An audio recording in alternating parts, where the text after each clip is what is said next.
Whether you wanted it or not, the Olympic Games still did it. Jesus as a DJ surrounded by drag queens. Show for children. So, we're going to go over that again because there are real questions being asked about what our place is right now in France in this damn country when we've been sold a secularism that respects religion and that's where we are. I'm going to post my quick little Instagram video that sets the mood well and then we're going to break it down again because we're out of time now, we're sure. But before that, I'd like to remind you that the Olympic Games were intended by Pierre de Coubertin to bring people together to create a sense of unity, of global unity. For him, it was a way to go beyond nationalism from the top to create what he called an athletic religion in the noble sense of the term. Now we're going down.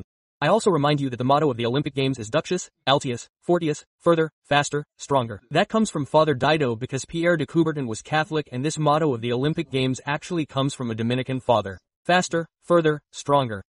Well, maybe we shouldn't go too fast, too far, too hard. Let's go. I'm reacting to the opening ceremony of the Olympic Games in Paris and the parody of the Leonardo da Vinci scene by drag queens. And no, it's not me, it's all over the web. You even have broadcasts that were censored abroad and France TV admitted that it was a reconstruction of the scene. So the scene is Jesus' last meal. It's someone who dies on a cross tortured to death who is taken up there by drag queens. You have no respect for people, nor for Jesus nor for religion. There, moreover, I am in Armenia where I have people who have suffered, who are in the middle of a war and so on because they are Christians. And in France, but I belong to a generation of Christians who will not accept being spat in the face. You take our mercy for cowardice and in these cases, God asks us to stop being merciful. I react to something about this opening ceremony of the Paris Olympic Games. You see the Holy Scene by Leonardo da Vinci, which is still a religious painting, I remind you, taken up and parodied by drag queens. All displayed full speed on the big screen in front of millions of spectators abroad as in France in front of children of 10 years old, 12 years old because just to prove the contrary the Olympic Games are also supposed to be a family show. There you go, Skip. Well, then it will be with the means at hand because I hadn't expected to have a reaction like that. Well, who would have imagined seeing this in front of their eyes? So right now, I was supposed to be doing humanitarian work in Armenia to take care of persecuted Christians. So, what's interesting too, because when we talk to you about the persecution of Christians, it's all well and good to consider it as a meteor on stage, a bobo in an office in Paris who thinks in his ivory tower, to come up with ideas that cross his mind without completely disconnecting from the ground, and then to see in the concrete, on the ground, for example, here in Armenia, what the lack of respect, what making fun of people can do. It can cause millions of deaths, this affair. And I'm not necessarily playing the Knights of the Apocalypse. They were, for the Olympic Games. But there are people whose lives are really impacted by this kind of thing. So, it will be with the means at hand because, well, I'm in Armenia and then because the brother with whom I like to talk, think, and sit down nicely took the train to the Olympic Games. Welcome to France, hey kids. So let's react. So there, you have the Holy Scene from Leonardo da Vinci that is taken up and parodied by drag queens. So, I'm putting aside the question of transgender people, which is a real question. I made a video about it, but there you're not dealing with the issue of transgender people. You're dealing with an activist side. That is to say, it's not only the issue of gender groups, but it's also a political agenda that wants to seize a sporting event to put its own ideology into it. That's called entry ISM. So, are we Christians immediately overreacting when we see this? Because it's also true that sometimes we react a little too quickly and we make assumptions where there isn't necessarily any. But listen, we still have the feeling of being spat in the face, excuse me, vocabulary, but damn it. Finally, I remind you that 8 days ago, there was a statue in Paris that was desecrated with the astu of the decapitated Holy Virgin. I remind you that this opening ceremony was 8 years after Father Amel died a martyr. And now, what do we see? Say it's not us who react. Finally, I say even France TV which published a tweet to thank you for this reenactment of the Holy Scene. That means that in fact everyone sees the illusion, everyone is saying, and having reached this level of because it has been read and reread by expert committees in graphic design. There are millions of euros in there. So it's not a clumsiness. It's not possible. It's either a mistake in taste, or a professional error, or something else, or all of that at the same time. But it's not. Besides, given the number of messages we receive from Jews, Muslims, who express their sympathy and their sadness in the face of what they consider an attack on the simple respect of people, I say so that means that it shocks everyone, not just Christians, but more broadly. So there, in fact, you have a community that is still taking a relatively heavy hit that we continue to display like this in front of everyone, even the bishops, even the Conference of Bishops published to say that it deplored this act. You don't know the Conference of Bishops of France, but there is one thing that is certain, it is that really, trust me, they are not violent. So that means that if they themselves react, it means that something was really intended. So you will tell me, well yes, but listen, there have already been plenty of hijackings. Remember that famous poster with Star Wars that reproduced the holy scene? Well, normally, I like to do incrustations, but I remind you that I was leaving. I'm a humanitarian film, we do what we say. There are people who deal with real problems rather than trying to react to artistic delusions hatched in an ivory tower in Paris. So what's the difference with the hijackings that there may have been before? Well, listen, this hijacking in the holy scene, first of all, it's official, it's something commissioned by the state. It's paid for with Christian taxes too. There's activism behind it. Because if you want Star Wars, in fact, Star Wars and Christianity has nothing to say about Star Wars. That doesn't stop you from making a video, but fundamentally, it's something else. In the same way, Star Wars has nothing to say about Christianity. That doesn't stop them from making illusions. But anyway, we know that it can be a dialogue or that it's neutral, something like that. Whereas here, we know that it's complicated. We know it's complicated between LGBT people on one side, we know it's complicated between the church on the other. So rather than trying to calm things down, we're bringing it back. So it's officially paid for with our taxes, controversy, and so in fact there's nothing that wants to take things differently. It's the whole question of blasphemy. When are we in blasphemy? When are we in something else? For example, Monty Python, they took a lot of religious imagery. You have this famous scene in Brian's life where you see Jesus on top of the cross singing. I watched it, I laughed, it made me laugh. Yet, I'm a priest. So why does it make me scream when the Monty Pythons make me laugh?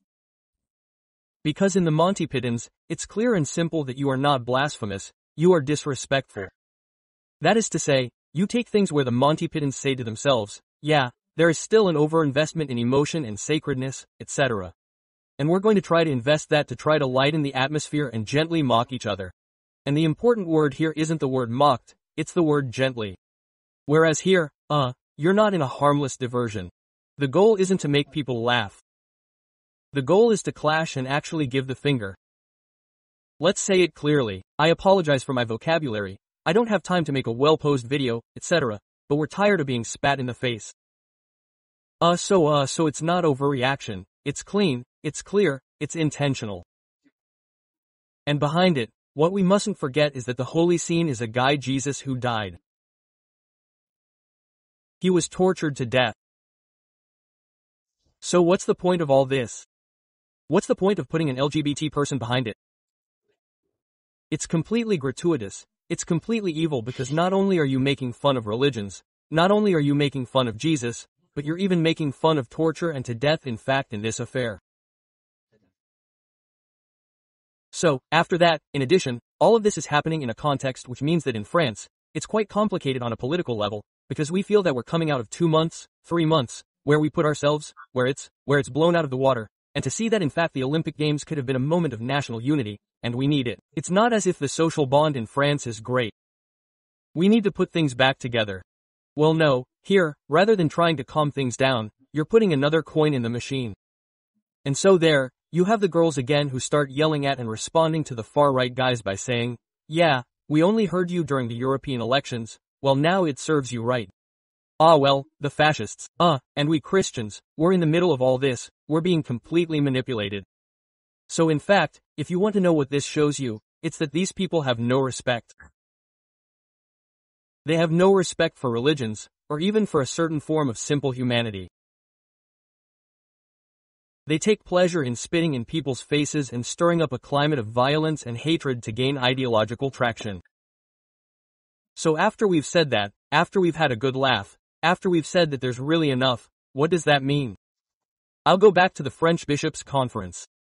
This is perhaps where I'll be a little bit critical. It's that they say they're deploring a blasphemous act, and I actually think that's going to go down well. Deploring is what we call in anthropology the science of man. It's what we call a passive emotion. I cry, I regret, I'm sad. Here what we would like is not a passive emotion, but an active emotion. St. Thomas of Chin distinguishes between the irascible and the concupiscible. And we would like the bishops of France to move from the passive register to the active register. That is to say, instead of expressing, regret, well, we don't regret, I'm not sad about that, I have nothing to do with it. I'm sad when I lose someone in my family. I'm sad when I do something bad that I shouldn't have done, that I regret. But here, I'm not sad. Here, I'm just annoyed. I'm just angry because in fact what's being attacked behind it is my honor, and that's the healthy reaction in the face of an honor that is hurt. Well, I apologize. That's what Aristotle tells you. That's what greatness of soul tells you. That's what common sense tells you, in fact. It's anger. Anger isn't simply in the face of injustice. It's in the face of an honor that is unjustly left. And that in fact for the ancients, attacking people's honor was one of the worst attacks there is. So I say once we've had a good laugh that we've said that, what does all that mean? It means that there comes a time when we're going to have to rearm ourselves morally and intellectually and stop taking everything and putting up with everything, because Christianity is not a mop. Christianity is not the doormat on which the whole world comes to wipe its shoes. Christianity is the kingdom of God. It is the gospel preached on earth. It is salvation offered to sinners. It is personal conversion, and it is eternity that tells you this is good, this is bad, and that life is at stake and that death is at stake. So we have to rearm ourselves morally, intellectually.